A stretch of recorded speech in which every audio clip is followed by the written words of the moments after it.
Belakangan ini, banyak orang mulai merasa hidup semakin berat. Harga kebutuhan naik, daya beli melemah. Kerja terasa semakin keras, tetapi arti uang terasa semakin kecil. Dan di tengah semua itu, ada satu pertanyaan yang diam-diam mulai muncul di kepala banyak orang.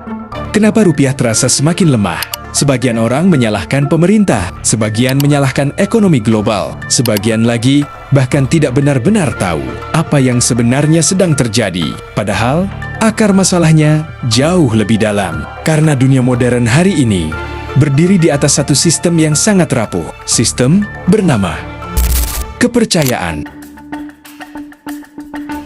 Uang yang kita pegang setiap hari sebenarnya tidak punya nilai asli. Nilainya hanya hidup selama manusia masih percaya. Dan ketika kepercayaan terhadap ekonomi mulai terguncang, yang pertama kali merasakan bukan gedung-gedung besar di pusat kota, tapi dapur rakyat kecil. Harga naik perlahan, tabungan melemah, diam-diam, dan tanpa sadar. Waktu hidup manusia menjadi semakin mahal untuk ditukar dengan uang. Lalu pertanyaannya sekarang, apakah yang sedang terjadi pada rupiah hari ini hanyalah siklus biasa? Atau ada sesuatu yang lebih besar sedang bergerak di balik sistem ekonomi dunia? Mari kita bedah konsep dan masalah tersebut sampai ke akar-akarnya bersama. Imajinasiku. Sebelum kita bicara kenapa nilai mata uang kita yaitu rupiah bisa melemah atau menguat, kita harus paham dulu satu kebenaran fundamental ini. Uang yang kita pegang hari ini sebenarnya tidak memiliki nilai intrinsik sama sekali. Jika kita kembali ke ribuan tahun lalu, uang adalah komoditas, emas, perak, garam, atau kerang. Uang jenis ini punya nilai karena barangnya sendiri memang berharga atau berguna. Namun, uang yang Anda gunakan sekarang yaitu terdiri dari rupiah, dolar, euro disebut sebagai fiat money. Kata fiat berasal dari bahasa Latin yang berarti biarkan itu terjadi atau berdasarkan dekret atau perintah. Berikut adalah 3 pilar utama untuk memahami apa itu uang modern.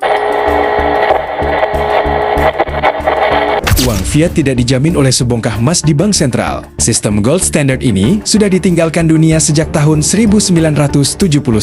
Selembar kertas Rp100.000 bisa digunakan untuk membeli barang bukan karena kertasnya mewah, melainkan karena ada kesepakatan kolektif. Anda percaya kertas itu ada nilainya. Penjual makanan percaya kertas itu ada nilainya. Pemerintah menjamin dan memaksa bahwa kertas itu adalah alat pembayaran yang sah. Kesimpulannya, uang modern adalah sebuah ilusi kolektif yang berhasil. Nilai uang murni lahir dari kepercayaan masyarakat terhadap stabilitas pemerintah dan ekonomi negara yang menerbitkannya. Bayangkan, Anda berada di sebuah pulau kecil yang dihuni 100 orang. Awalnya semua orang barter. Para nelayan menukar ikan dengan beras. Petani menukar sayur dengan pakaian. Tapi lama-lama barter menyulitkan. Karena tidak semua orang selalu membutuhkan barang yang sama pada waktu yang sama. Akhirnya, masyarakat di pulau itu sepakat menggunakan sebuah benda sebagai alat tukar. Misalnya kertas dengan cap resmi dari kepala pulau. Mulai saat itu, semua orang menerima kertas tersebut. Bukan karena kertasnya berharga, tetapi karena semua orang percaya bahwa besok kertas itu masih bisa ditukar dengan makanan, tenaga, dan barang lainnya. Disitulah letak rahasia uang modern.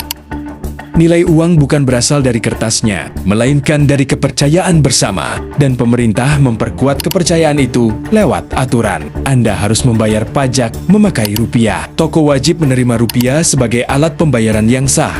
Gaji pegawai dibayar memakai rupiah selama masyarakat percaya bahwa uang itu hidup dan bernilai.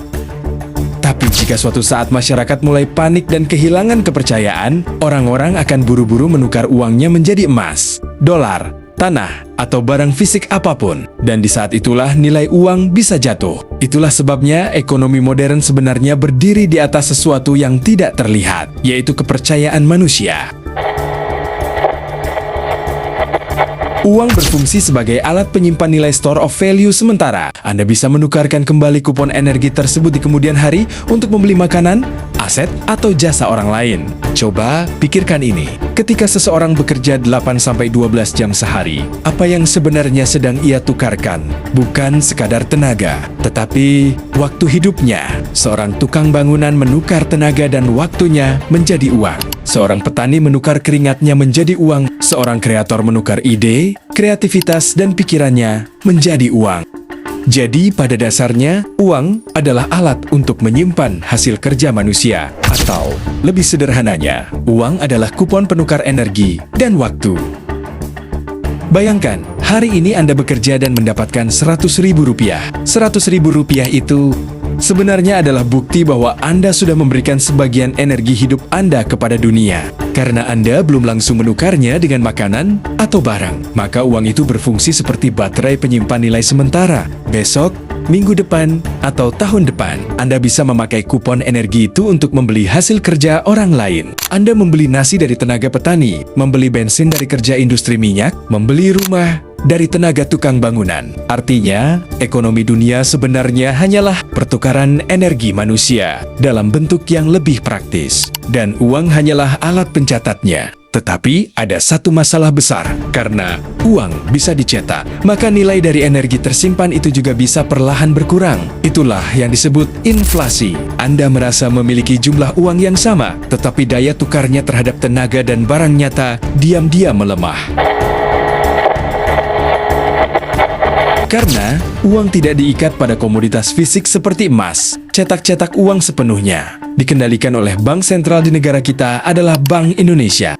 Disinilah hukum permintaan dan penawaran supply and demand berlaku. Jika pemerintah mencetak terlalu banyak kupon atau uang tanpa diimbangi oleh peningkatan barang atau jasa yang nyata di dalam negeri, maka nilai setiap lembar kupon tersebut akan turun. Ini yang kita sebut inflasi. Ketika kita berbicara dalam skala global, nilai rupiah diukur dengan cara membandingkannya dengan kupon negara lain, misalnya dolar Amerika. Jika dunia lebih percaya atau lebih butuh dolar ketimbang rupiah, maka nilai kupon kita otomatis terlihat melemah di mata dunia. Jadi, sebelum kita menganalisis kenapa rupiah melemah terhadap dolar saat ini, pondasi yang harus kita pegang adalah rupiah atau dolar hanyalah representasi dari tingkat kepercayaan dunia terhadap kekuatan ekonomi masing-masing negara. Sekarang kita bawa konsep kontrak kepercayaan dan kupon energi tadi ke panggung dunia untuk menjawab pertanyaan besar. Kenapa kupon rupiah kita saat ini bisa melemah terhadap kupon dolar Amerika di pasar global? Mata uang diperlakukan persis seperti barang dagangan di pasar tradisional. Nilainya naik dan juga turun karena hukum permintaan atau demand dan penawaran atau kita sebut dengan supply. Secara garis besar, ada 3 roda penggerak utama yang sedang membuat dolar Amerika perkasa dan menekan rupiah kita saat ini. Pertempuran suku bunga. Bayangkan ada 2 bank di depan rumah Anda, yaitu Bank Indonesia memberikan bunga tabungan yang lumayan.